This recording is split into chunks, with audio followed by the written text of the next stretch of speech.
meus alunos, vamos agora começar os exercícios do nosso módulo 5 do curso preparatório CPA 10 da Ambima. Vamos lá? Vamos começar? Vamos lá. Questão de número 1. O valor da cota de um fundo de investimento é apurado segundo a fórmula. Que fórmula? Lembra, pessoal, logo na explicação do módulo, nós fizemos uma apresentação para vocês, né? Então eu tenho que ter o patrimônio líquido, ou seja, todos os ativos, todos os recursos, né, de crédito, que é o patrimônio líquido do fundo. Eu excluo as despesas, tá? Aí seria o patrimônio líquido mesmo, né? Os ativos menos as despesas formam o patrimônio líquido. E esse patrimônio líquido, esse valor, é dividido pela quantidade de cotas. Ao fazer isso, a divisão do patrimônio líquido pelo número de cotas emitidas, você vai chegar no valor ideal da cota, a fração mínima do investimento fundo de ações. E aí, ó, a resposta dessa questão está na letra A. O patrimônio líquido, né, ou seja, os seus ativos menos as despesas, dividido pela quantidade de cotas. Então, questão número 1, a alternativa correta é a letra A. Veja que a letra B, patrimônio líquido multiplicado, não é multiplicado, é dividido. Variância do patrimônio líquido não é só a variação do patrimônio líquido e não é também o desvio padrão, a volatilidade do patrimônio líquido, que termina sendo a mesma coisa, né? A variância e o desvio padrão. Então, questão 1, resposta letra A. Questão 2, segregação da administração de recursos de terceiros, que são os fundos de investimentos, das demais atividades da instituição, o capital próprio da instituição, os produtos da própria instituição financeira, que ocorrem para evitar conflitos de interesse. Essa separação é conhecida como? Vocês lembram, gente? Ó, a separação, a segregação dos recursos de terceiros, que são os fundos de investimento, tá? Com o capital do próprio banco, tá? Essa segregação é chamada de muralha chinesa, Chinese Wall, né? Cujo objetivo é separar os recursos de terceiros, fundos de investimento, dos recursos do próprio banco. É em função da Chinese Wall que os fundos de investimento, eles não têm fundo garantidor de crédito. Porque caso o banco quebre, a contabilidade dos recursos captados em fundos de investimento, ou seja, administrados, né, pelos terceiros, que são os fundos, a contabilidade é segregada. Então, o fato de um banco ficar liquidado extrajudicialmente não quer dizer que a administradora de recursos de terceiros também quebrou. Ela apenas, caso ocorra isso, ela vai se vincular a outra instituição financeira e a vida segue. Questão de número 2, essa segregação é conhecida como Chinese Wall. Day Trade nós vamos ver no módulo 6, tá? Quando a gente estiver falando no mercado de ações, não tem nada a ver. Swap nós já explicamos, se trata de troca de índices, de taxas, e marcação a mercado é o administrador financeiro, né, precificar os ativos da carteira pelo valor de mercado. Esse é o conceito de marcação a mercado, cujo objetivo é evitar a transferência de riqueza entre os cotistas, entre os investidores. Questão de número 2, alternativa A. Questão do número 3. A fração do patrimônio de um fundo de investimento é representada pela cota. Acabamos de ver, né? A fração do patrimônio, né, é a divisão do patrimônio líquido pela quantidade de cotas. Nessa divisão, chega-se na fração chamada cota. É representada pela cota, questão de número 3, alternativa B de bola. Questão 4. O procedimento de marcação a mercado dos ativos da carteira de fundos de investimento tem como objetivo. Eu sei que eu acabei de explicar, né, essa questão da marcação a mercado, mas digamos, gente, digamos que você ainda não entendeu. Você não ficou claro para você a questão do que seja marcação a mercado. Então, vamos tentar aqui mais uma vez, né, tentar clarificar para vocês o que é a marcação a mercado. Então, eu vou fazer aqui um gráfico, tá? Um gráfico. E aqui o prazo, o tempo. Aqui é o tempo no momento zero. Aqui, digamos, seja o valor do ativo. Valor do ativo. E aqui seja prazo, chamado de N, que é prazo. tá? Então vamos lá. Vamos supor que um investidor, ele comprou uma letra do Tesouro Nacional, um título público. O título público, normalmente, ele tem um valor de face, né? O valor dele lá é de R$1.000. E vamos supor que esse título público seja a LTN, a letra do Tesouro Nacional. Na letra do Tesouro Nacional, trata-se de um ativo pré-fixado, onde o investidor já paga o valor com deságio. Bom, vamos supor que o Tesouro esteja cobrando 10% nessa aplicação. Ele esteja lhe remunerando por 10% para você, investidor, comprar esse título. Então, veja bem, você compra um título, né, que tem um vencimento, vamos supor, de 1 ano, ok? E depois de 1 ano, você vai tirar essa única LTN, no nosso exemplo, que tem um valor de 1.000. Mas no exemplo que eu estou dando, o governo te remunera, o governo, o Tesouro te remunera a você, investidor, 10%. Isso quer dizer o seguinte, que você, investidor, vai desembolsar R$900, porque 10% de 1.000 dá 100, tá? Então você vai pagar no momento zero, por esse título, o valor de R$900, ok? R$900. Então você desembolsou 900 e agora tem um ativo, que é um título público federal, que daqui a 1 ano vai valer R$1.000. Você vai ganhar 10%. Bem, antigamente não se falava em marcação a mercado. Há um tempo bem passado não se falava em marcação a mercado. O valor da cota que o investidor em fundo de investimento comprou esse título público, as cotas eram valorizadas diariamente conforme o prazo. De forma que, após 1 ano, efetivamente, tá, o investidor iria ter direito a um papel que vale 1.000. Então, isso aqui a gente chama de curva de juros. Tá? Então, veja bem, como a cota ela é especificada diariamente, nós estudamos isso, o valor da cota, né, ela muda diariamente, o valor da cota antes da marcação a mercado, ela acompanhava a curva de juros, de forma que o valor das cotas diárias eram sempre em cima da rentabilidade conforme o tempo, como se fosse uma coisa linear. Então, você sempre tinha a valorização das cotas. Só que isso, pessoal, isso não é real. Por quê? Vamos supor que, digamos, com 3 meses, o governo ele não consiga mais remunerar esse mesmo papel por 10%. Os investidores, em função de um problema conjuntural na economia, um problema governamental, não estão dispostos a pegar esse título tendo apenas uma remuneração de 10%. Digamos que o governo agora só consegue ofertar para que tenha compradores por 15%. Tá? Então, neste caso aqui, você está tendo uma valorização de cotas pelo valor da curva de juros, quando na verdade, se você quisesse resgatar o seu investimento nesse momento, você não ia obter uma taxa de 10%. Você ia obter uma taxa diferente. Tá? Então, isso aqui estava desproporcional. Você estava tendo uma rentabilidade pela curva de juros, quando na realidade o seu investimento, se você fosse vender naquela época, ele não valeria o valor que a cota está especificando. Isso era uma distorção. Com a marcação a mercado, não. A marcação a mercado, independentemente, né, da curva de juros, ela precifica o valor das cotas, tá, conforme a variação, né, do valor do título ao longo do tempo.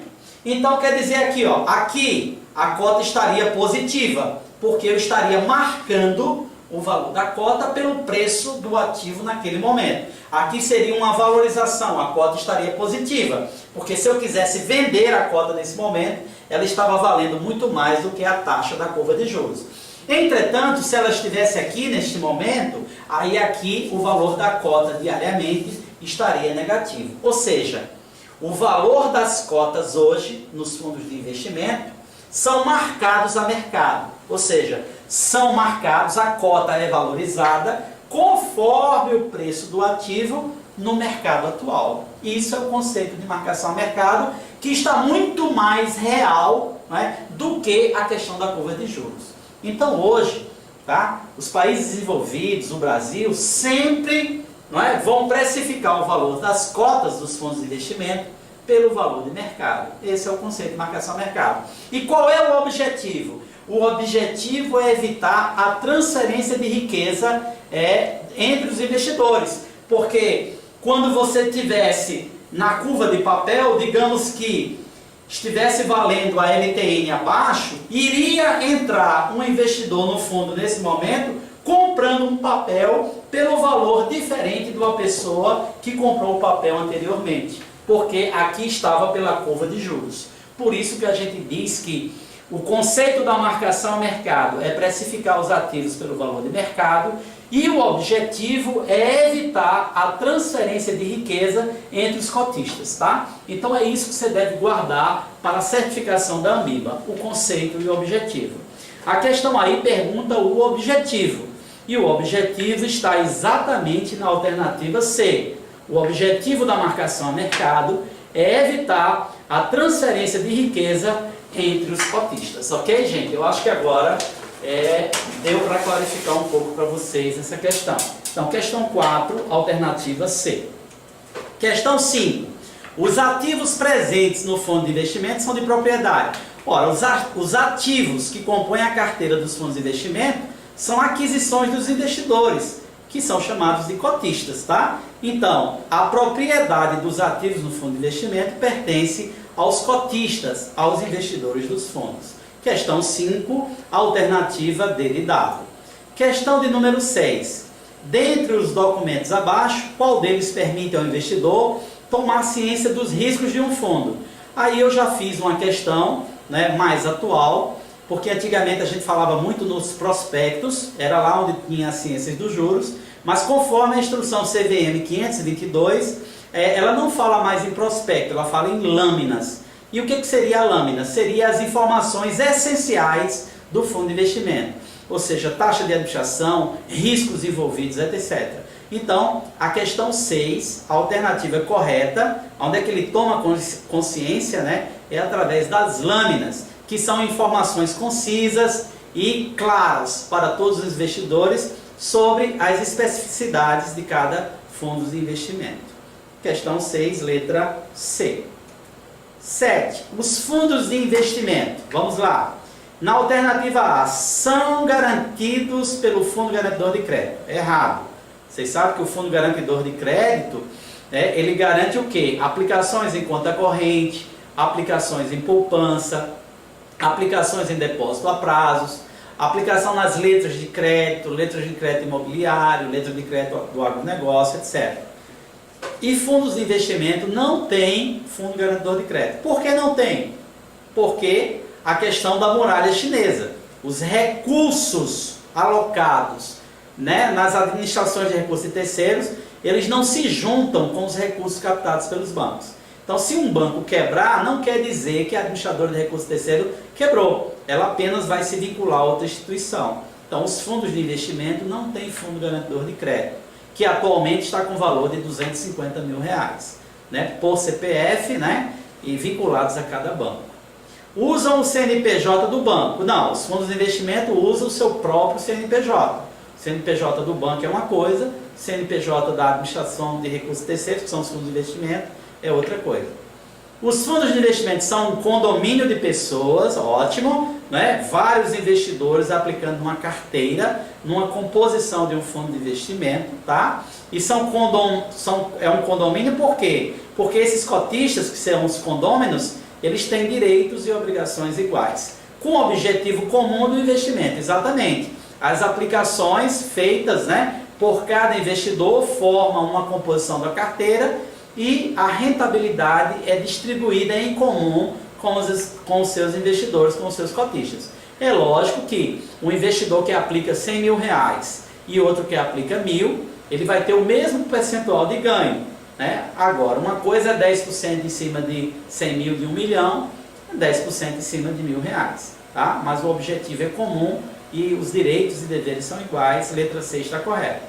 Os fundos de investimento são fiscalizados pela Anbima. Não, gente. A Anbima, a Associação Brasileira das Entidades de Mercado Financeiro e de Capitais, é uma associação que não é de legislação, é um complemento da legislação. Elas são autorreguladas, né? Quem fiscaliza o mercado de fundos de investimentos não é a Anbima, é a Comissão de Valores Mobiliários, a CVM. Então, questão 7, alternativa correta, letra C. Oitava questão, documento de confecção obrigatória a todos os fundos de investimento, com exceção dos fundos exclusivos. Bem, antigamente a gente conhecia isso como o prospecto. Atualmente, depois da instrução CVM 522, nós damos o nome de lâmina. É lá onde tem as informações relevantes de todo fundo de investimento. Ela é dispensada no caso dos fundos exclusivos, porque nos fundos exclusivos nós só temos um cotista, né? E esse cotista é investidor qualificado. Ele tem um alto conhecimento e não tem necessidade dessas explicações essenciais na lâmina, porque já é de seu conhecimento. Então, questão 8, alternativa correta é a letra B de bola. Questão 9. Os riscos predominantes de um fundo de investimentos classificados como sendo de renda fixa. Opa, então é uma questão sobre um fundo de investimento classificado de renda fixa, de acordo com a CVM. São taxa de juros, índice de preço e taxa de câmbio. Nós vimos, quando explicamos sobre os fundos de renda fixa, eles estão vinculados a índice de preços, está aí o item 2, e também a juros domésticos, ou seja, as taxas de juros. Taxa de câmbio não tem nada a ver com os fundos de renda fixa. Então, estão corretos aí o inciso 1, taxa de juros, e o inciso 2, índices de preços. Então, 1 e 2 é que está correto. A alternativa da questão 9 é a letra D de dado. Questão de número 10. Em relação ao seu benchmark, ou seja, em relação ao seu índice de referência, é característica de um fundo ativo e passivo, respectivamente. Então, vamos recordar. O fundo de gestão ativa é aquele que, em relação ao benchmark, o investidor, o gestor desse fundo de investimento, ele quer ultrapassar o índice de referência. Ele quer ter uma rentabilidade maior do que o índice de referência. E já na gestão ativa, o gestor apenas quer acompanhar o benchmark. Então, ativo, superar, e no passivo, acompanhar o benchmark. Questão 10, a resposta está na alternativa C, né? Superar, que é o ativo, e acompanhar o benchmark, letra C. Então, letra C, questão 10, a alternativa correta é letra C. Na gestão ativa, o gestor quer superar, e na gestão passiva, ele quer acompanhar. Então, questão 10, letra C. Letra C. Eu acredito que o gabarito que está no final aí está errado, porque ele está marcando letra A, mas não tem nada a ver. Não é acompanhar, é acompanhar. É superar e acompanhar. Ok? Questão 10, alternativa correta, letra C. Questão 11. Responsável legal pelo fundo de investimento perante a Comissão de Valores Mobiliários. Então, gente, quem é responsável pelo fundo de investimento perante a CVM, quem responde, né, pela criação, pelo regulamento, pela administração do fundo, é o administrador. Então, questão 11, o correto é a letra B de bola. O gestor é o técnico, né? É aquele que compra e vende os ativos, é o que conhece os papéis da gestão da carteira. O cotista é o investidor, né? E não o responsável pelo fundo perante a CVM. E a Assembleia de Cotistas é aquela reunião, né, dos principais cotistas, investidores do fundo de investimento, que toma as decisões, digamos, de maior relevância para os fundos de investimento. Então, questão 11, alternativa correta, letra B de bola. Questão de número 12. É característica de um fundo com regime de condomínio, ou seja, um fundo de investimento, aberto e alavancado. Bem, se ele é aberto e alavancado, é porque na composição da carteira, né, esse gestor ele vai fazer aplicações no mercado financeiro em valores superiores ao patrimônio líquido dessa carteira, ou seja, ele corre mais riscos. Tem condições de ter uma rentabilidade maior, mas também pode ter perdas, digamos, indesejadas e altas. Então vamos ver aí aonde a gente consegue encaixar a explicação do fundo aberto alavancado. Na letra A garantia de que o fundo não pode perder mais do que o patrimônio. Ao contrário, se é alavancado, não tem garantia nenhuma, ele pode perder muito mais. A possibilidade de apresentar perdas superiores ao seu patrimônio líquido. É exatamente a resposta. Questão 12, alternativa correta, a letra B de bola. Vamos para a questão de número 13. A escolha dos ativos, a escolha dos ativos deve compor a carteira de um fundo de investimento, de acordo com sua política de investimento. A quem compete a essa escolha de ativos, né? De comprar os ativos seguindo a política de investimento? Aí, pessoal, é o técnico, né? É o gestor, é aquele que compra e vende os ativos seguindo a política de investimento daquele fundo, né? As estratégias de compra e venda seguem essa política de investimento.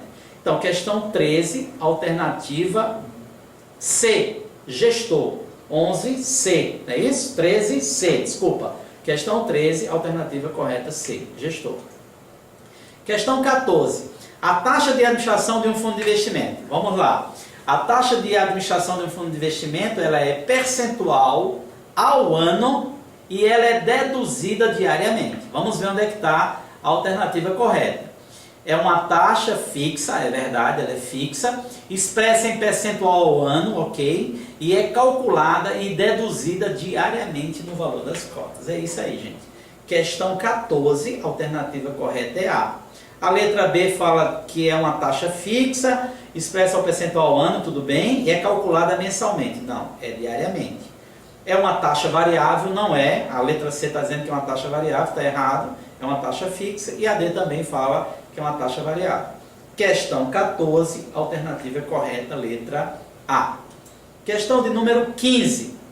Conhecer e recomendar determinado fundo de investimento visando atender aos objetivos pessoais de investimento do cliente. É uma atribuição do, olha gente, conhecer e recomendar. Então, são as pessoas que estão em contato diretamente com o futuro investidor, estão orientando, estão assessorando, prestando assessoria sobre um determinado fundo de investimento, né, no intuito de comercializar esse produto.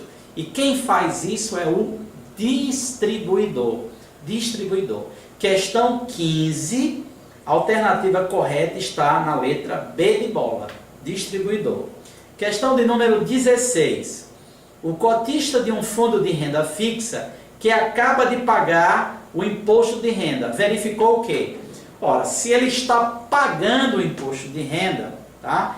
Foi feito um pagamento do imposto de renda na renda fixa, aí é o que a gente diz que vai haver uma dedução, uma diminuição no número de cotas. Relembre, não confundam isso, eu vou até fazer aqui essa explicação no flip. Olha lá, quando se cobra taxa de administração, que é cobrada diariamente, né, nos valores das cotas, quando há cobrança da taxa de administração, haverá uma redução, tá? Uma redução no preço das cotas. No preço das cotas. Tá? Então a cota vai diminuir o preço dela. Entretanto, quando se cobra o imposto de renda, que só existe nos fundos de investimento, né? O Come Cotas, o famoso Come Cotas, que só tem no fundo de investimento. Na realidade, né, esta cobrança do imposto de renda vai haver, né, com essa cobrança vai haver uma redução no número de cotas. No número de cotas. É isso aí. Essa é a diferença. A cobrança da taxa de administração influi para baixo, diminui o preço das cotas, mas a cobrança do imposto de renda provoca uma redução no número de cotas. E aí, a alternativa correta está na letra D de dado. D de dado. A cobrança, né, do imposto de renda nos fundos de renda fixa resulta numa redução no número de cotas. Questão 16, alternativa D de dado. Nós vamos fazer um intervalozinho e daqui a pouco a gente volta para dar continuidade à resolução dos exercícios do módulo 5 do nosso CPA 10. Até breve.